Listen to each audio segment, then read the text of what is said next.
સ્વાગત છે આપ સૌનું ધોરણ 7 સામાજિક વિજ્ઞાન. ભારતના શાસ્ત્રીય નૃત્યો.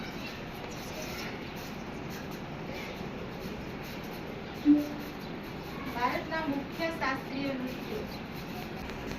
ભારતીય શાસ્ત્રીય નૃત્યોમાં આજે આપણે કથક વિશે જાણીશું. તો કથક શબ્દ કથા પરથી ઉતરી આવેલો છે. કથક શબ્દ કથા પરથી ઉતરી આવેલો છે.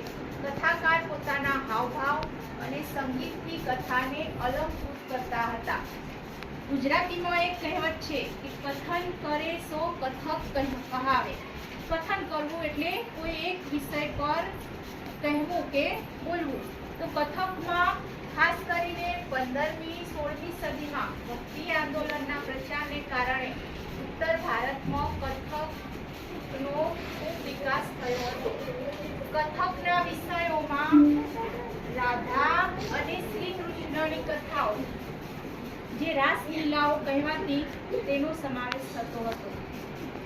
મુઘલ બાદશાહોના સમયમાં કથક નૃત્ય રાજ દરબારોમાં રજૂ થતું હતું. વિશિષ્ટ નૃત્ય શૈલીના રૂપમાં વિકાસ પામ્યું. 15મી 16મી સદી બાદ કથક પરંપરાઓમાં વહેંચાયું અને આ પરંપરાને ઘરાના કહેવામાં આવે છે. તો અહીંથી એક પ્રશ્ન મળી આવે કે કથકની પરંપરાને કયા નામે ઓળખવામાં આવે છે? જવાબ આવશે ઘરાના પરંપરા કહેવામાં આવે છે. આ બે પરંપરાઓમાં જયપુર અને લખનૌનો સમાવેશ થાય છે. 19મી સદીમાં અવધના નવાબ વાજીદ અલી શાહે પોતાના દરબારમાં કથકને આશ્રય આપી કલાને પુનઃજીવન આપ્યું હતું. કથક પંજાબ, હરિયાણા, જમ્મુ કાશ્મીર, બિહાર અને મધ્યપ્રદેશ સુધી વિસ્તર્યું. તો આ રાજ્યો સુધી કથકનો વિસ્તાર થયો 15મી અને 16મી સદીમાં.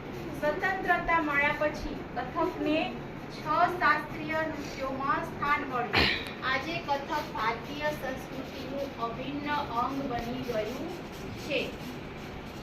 તો આજે આપણે કથક શાસ્ત્રીય નૃત્ય વિશે જાણ્યું. હવે આગળના વિડીયોમાં આપણે બીજા શાસ્ત્રીય નૃત્યો વિશે માહિતી મેળવીશું.